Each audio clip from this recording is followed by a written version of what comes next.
You're listening to the Mind Manual Podcast, episode 26, Transforming Our Acts of Duty into Acts of Love. If you want a particular result in your life, but you're unable to get it, tune in to start training your brain and expanding your emotional intelligence to unlock the most powerful and underutilized performance tool that we have. It's the most important work you could do because it affects every area of your life. Hi everyone, hope you are well and happy. Today's session comes to you inspired from a client's coaching session and the meditations of Marcus Aurelius. Aurelius was the Roman emperor from 161 to 180 AD and a Stoic philosopher. It was a Stoic custom followed by Marcus throughout his meditations to describe the goal of life as living in accord with nature. There was nature in the macro sense, at large with capital N, and there is nature in the micro sense with a small n, as it relates to our own human nature.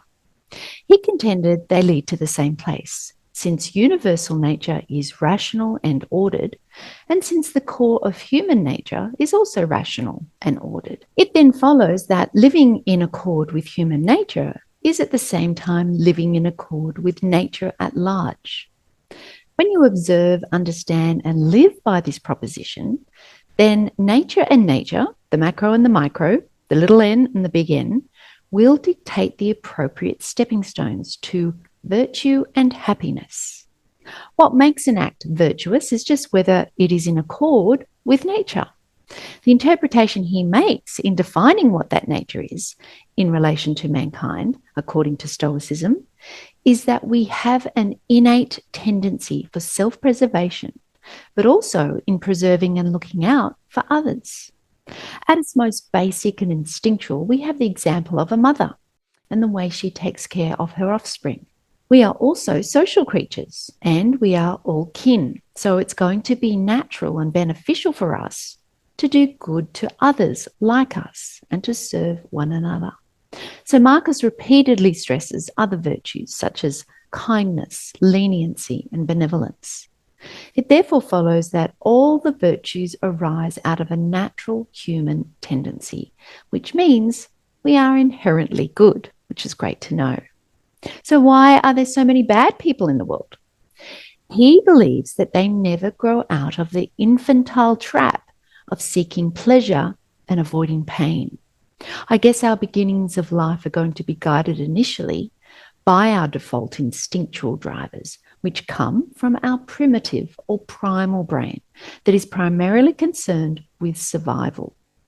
The motivational triad helps us to explain what motivates this part of our brain, and that is it simply wants to avoid pain, seek pleasure, and conserve energy.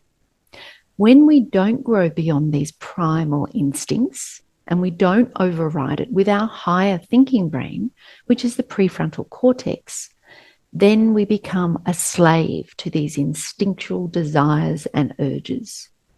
The other thing about our primal brain is that it tends to focus on the short term over the long term.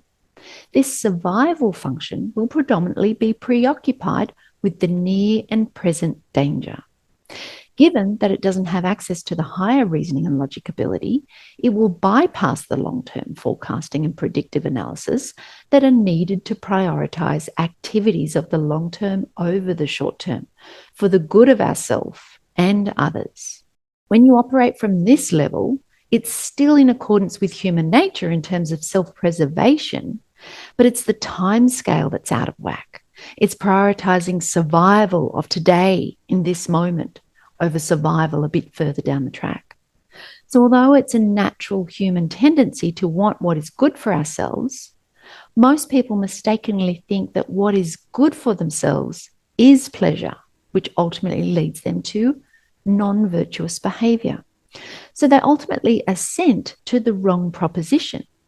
For example, using alcohol to escape pain and move towards pleasure might feel like the right thing to do in the moment according to human nature, but the long-term consequences of that may lead to a dysfunctioning person who is unable to parent or provide guidance to their child, or might even bring physical or emotional harm to them. This will go against nature, thereby making it non-virtuous.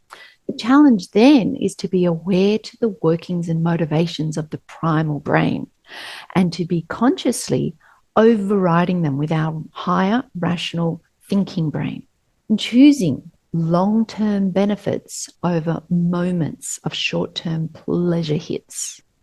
Pleasure in itself is neither good or bad. It's not a moral subject, but it leads to long-term negative consequences that goes against the tendencies of human nature.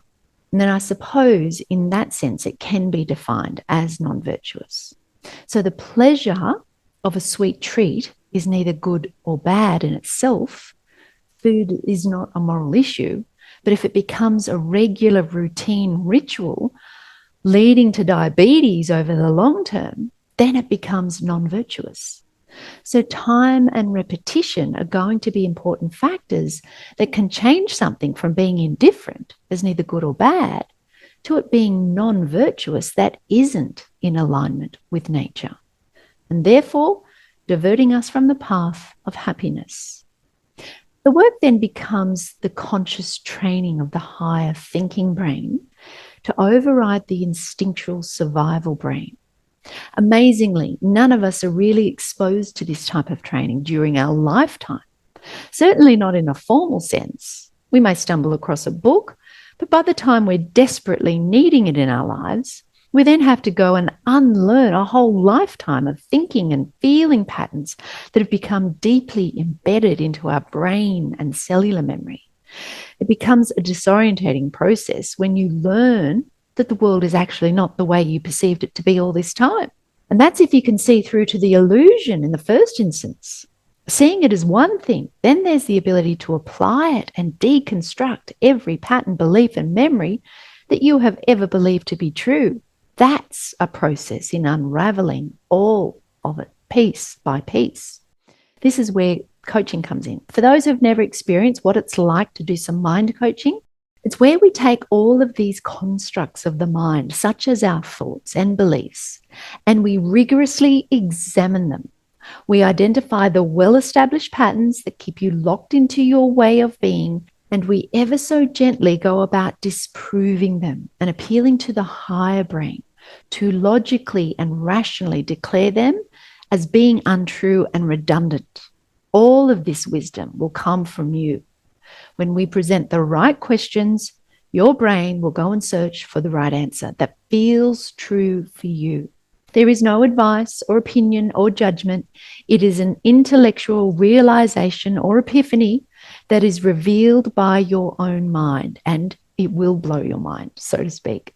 You will find that it was there all along. You just never gave it the attention or focus. So once the illusion has been shattered, we then go and reconstruct a new model of the world that is equally true and believable for you, but one that actually produces the results you want. This is all still an intellectual process, but it becomes the new blueprint from which to plan some practical ways you can then implement it into your life. It's a truly fascinating process that will leave you in awe when you start to unlock this potential that we all have in creating a life by design. Once you break through the beliefs that hold us back. So that's coaching in a nutshell, if you didn't know. It's very future focused and fun to go and play around with these mental constructs that we thought were like concrete, rigid and unbending. But then you realize it's also fluid and flexible and so fun to play around with. I could stay absorbed in a philosophical conversation with someone for hours. It never ceases to amaze me. Another application of this topic I'd like to discuss relates to a client I was coaching the other day. It might appear to be a trivial thing, but when you think about it in the concepts I've presented here, it actually becomes really big, life-changing stuff. So I'll give you the scenario. Husband comes home from being 2 weeks away, and wife presents him with a statement that goes along the lines of, You know, there's a fair bit involved in feeding and walking your dog for the 2 weeks that you're away. So first up, we realise that the conversation is really a complaint. What she's feeling is resentful. What she's wanting is acknowledgement and thanks. What he gives her is an attempt to close it all down by saying, no, it's not. I questioned why she had declared that the pet the family lived with was her husband's dog, and that was because she didn't want it. When I asked why she didn't want it, it came down to the extra work that was involved in the obligation to be doing things all the time with it, because it looked sad when she didn't, which made her feel bad. So the way she was looking at the family dog was the reason she didn't want it in the first place. So let's look at that perception and where she was coming from. When you apply this concept of nature to it, we know that nature of the primal brain is to conserve energy. So that explains the complaint about the extra work involved. The higher thinking brain could then override this by dismissing the need to conserve energy in this day and age where we have an abundance of food, and present the benefits of regular exercise and the opportunity for the family to live with, care for, and experience love for a dog. But because the higher brain wasn't able to override the primal brain in this situation, her experience of having this dog became one of duty and obligation. This required her to be thanked for carrying out the duty of keeping the family dog alive while her husband was away. Now, I want you to compare the feeling of duty and obligation to an alternative experience that you could have when you align with nature itself and human nature as it relates to the longer term time scale. So essentially involving our higher thinking brain. So if you were to associate the dog with it being an object of nature to love and to experience your life with, you start to align with our natural tendency to care for, to nurture, and to be of service. The resulting benefit of this for ourselves is to experience the feeling of love in living with nature, in teaching children the responsibilities of caring for another living creature, and enjoying the benefits of regular exercise. When you come from this place, which is a much nicer, more aligned place to come from, the furthest thing from our mind will be the need to be thanked by another for keeping the dog alive for 2 weeks. You can see when you rely on the instincts of our primal brain and prioritize these over the longer term benefits of the higher thinking brain, you end up with 2 very different experiences of exactly the same situation or circumstance. One is born out of duty and obligation, and the other out of love and the joy you derive from nature. The latter are the stepping stones to happiness, as the Stoics would say, the former to resentment and suffering. When you do something out of duty and obligation, there is an implied sense of reward that you need from it in the form of thanks and appreciation. When you do something out of love, there is no sense of reward or thanks needed. Being involved in the act itself to experience that feeling of love is the reward itself. Same situation, 2 very different experiences. And if you were to go on further from that conversation or complaint to see where it leads, it's a story of disconnection and pain. It doesn't lead to anywhere good.